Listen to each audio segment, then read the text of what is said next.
On August 1, 2019, a heinous case took place in India. The police found a burnt woman body in the countryside.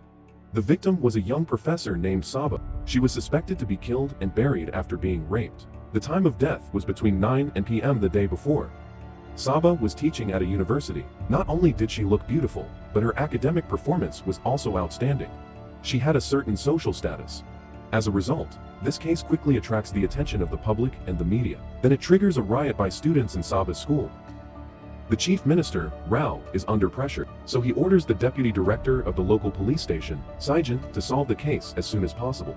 Sajjan is a single father and also a senior police officer. He personally promises the victim Sabah's mother he would bring the murderer to justice. With the police's promise, the riot is temporarily put to rest. The next few days, Sajjan's investigation quickly makes progress. The police found out something through the surveillance video of the surrounding area. 2 suspicious vehicles was at the site on the night of the incident. One was an ordinary motorcycle, the other was a black sedan with a fake plate. The owner of the black sedan is obviously a suspect. When the police is looking for the suspicious sedan, a witness sees the news and offers the police important clues. The man is the owner of the motorcycle on the site.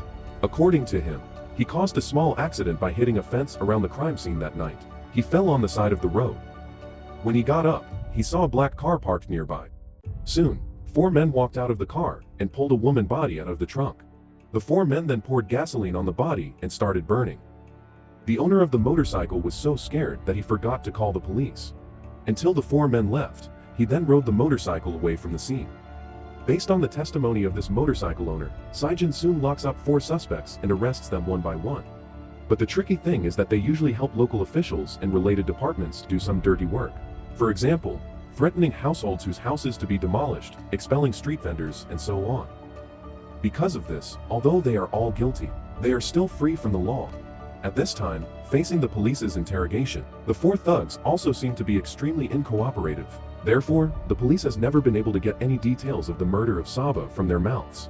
What's worse is that someone inside police station leaks the situation of the police interrogation to the media.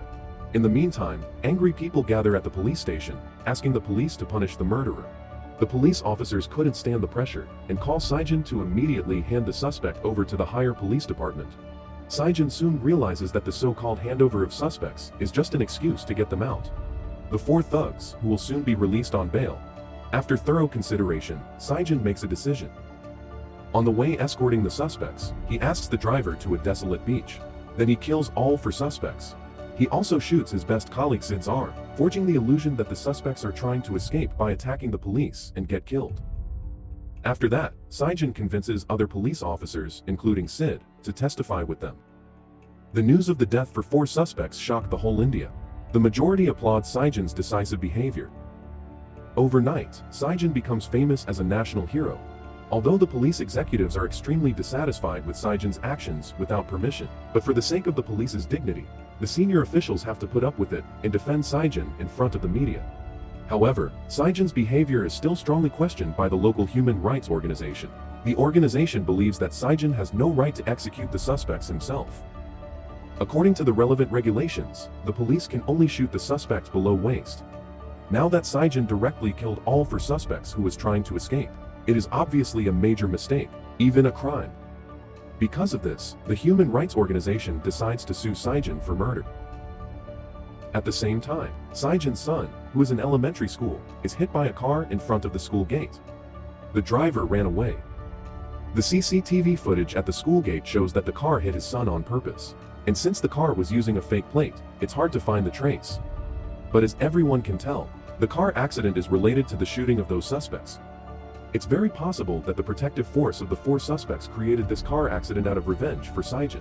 Facing risk of being thrown into prison and his son is injured seriously, Sajjan, this national hero, is suddenly immersed into sadness. The public now also has sympathy and care for him along with admiration. On the day of the trial, the court is surrounded by the public. Almost everyone calls on the judge and the jury for Sajjan's mitigation. Sajjan's defense lawyer also gives a firm statement in court. He pleads Sajjan not guilty. In his view, although Sajjan's personal behavior is against the law, but it is a just act in the name of the people. In a society where the weak are often bullied, someone stands up and punishes the violence in his own way. Shouldn't him be forgiven? The defense lawyer's words are supported by the people on the scene. Even the judge and the jury nod their heads. However, the situation is soon turned around by the prosecution lawyer. The lawyer's name is Arvind, crippled with one leg.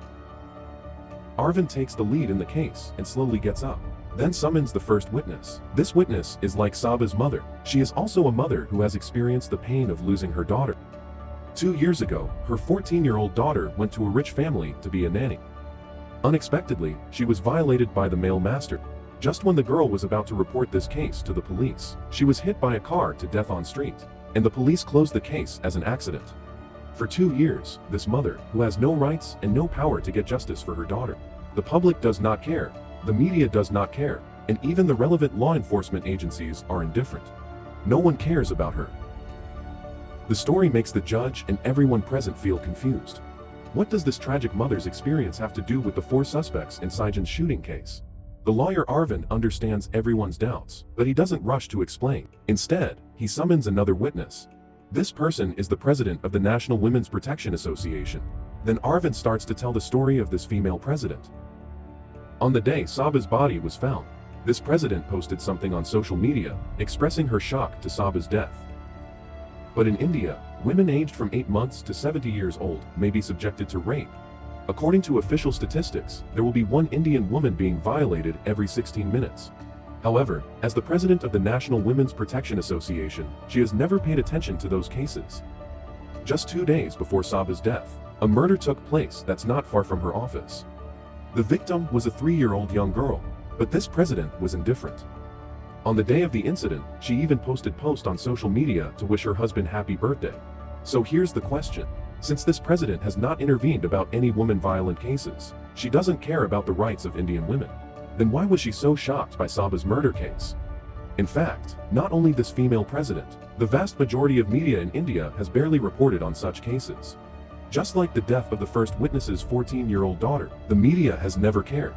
So, why did they show their strong interest in Sabah's murder case out of nowhere? In addition, there is another question on Arvind's mind. The body of Sabah was found in the morning of the day. Since then, the police has not released the details of the case. But on that afternoon, the news of Sabah's murder was on the headlines of major media. Every media has claimed that Sabah was assaulted before her death, but the police only announced that Sabah was suspected of being killed. The reason for the suspicion was that Sabah's body was seriously burned. It was impossible to determine whether she was assaulted or not. In other words, why could the media know the conclusion of Sabah's violation in advance? Until now, everyone on the court is still confused. But everyone also realizes something. Before this, everyone focused on the case of the 4 dead suspects, and everyone believed that the murderer of the 4 was killed by Sajjan. Now, it seems that Sabah's murder case has another hidden story. As everyone is stunned by how the case would lead to, Arvind calls another witness. This person is a middle-aged man. Arvind tells the judge and the audience that if they want to find out the truth of Sabah's death, they would have to start with this man's dead daughter. She was a low-caste level girl who studied for a doctorate degree at the university where she worked. In India, the caste system has been around for thousands of years, and the distinction between high and low caste is still unclear. High caste groups not only have a high social status, but also occupy a large amount of social resources. Low caste groups are considered to be the embodiment of low moral standards, and are often discriminated against by high caste groups. Even though she studied hard to prove her outstanding abilities to everyone, but she was bullied and oppressed by her high caste teacher. The teacher not only always stealed her academic work, also used various reasons as an excuse to delay her graduation. She studied for 7 years in her original 3-year studies, but didn't get the teacher's approval.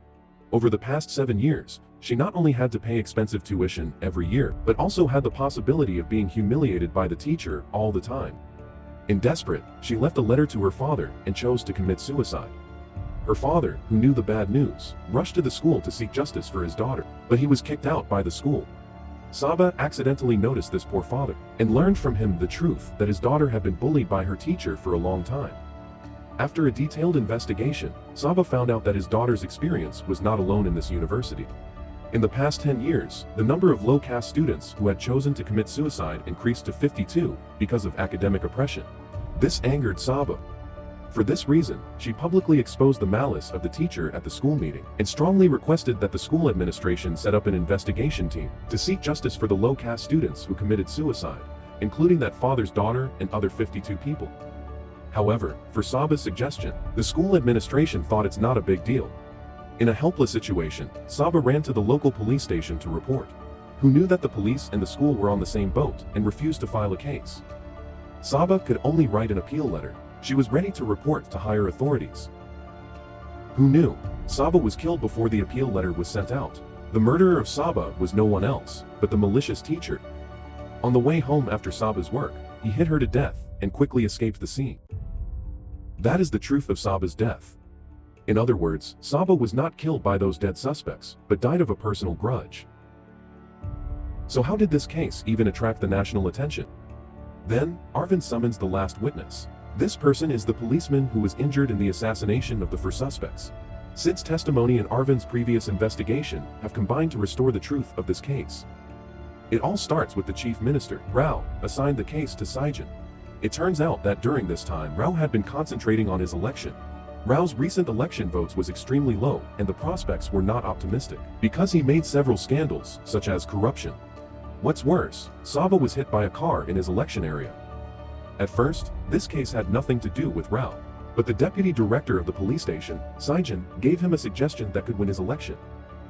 That was to find a few gangsters to disguise the murder as a national-wide rape and murder case, then use the media and social celebrities to ignite the anger of the people. Because Sajjan himself leaked the info, the media began to report on it before the police announced the case. And the female president of the Women's Protection Association was obviously bribed by Rao, deliberately creating trends for public opinion.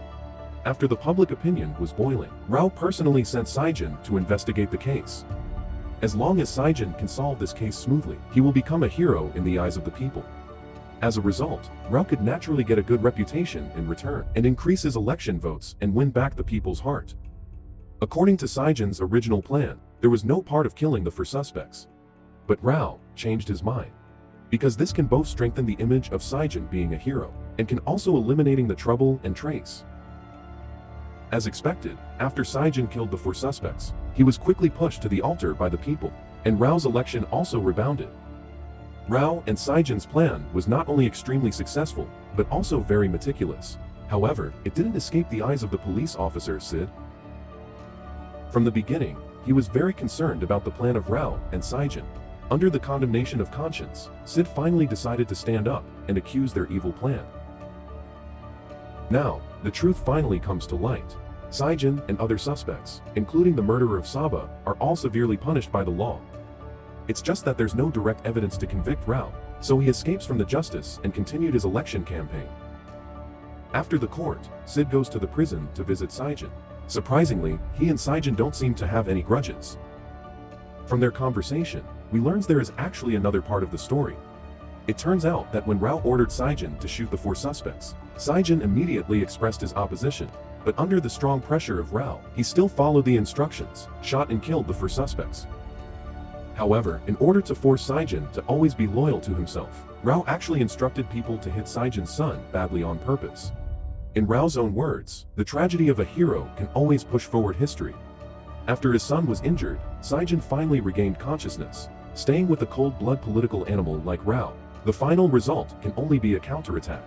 In order to reveal Rao's true face, Sajjan secretly investigated the truth of the Sabah's death case, and shared all the information and evidence had collected to his colleague, Sid. Sajjan decided to take the blame in public and goes to jail.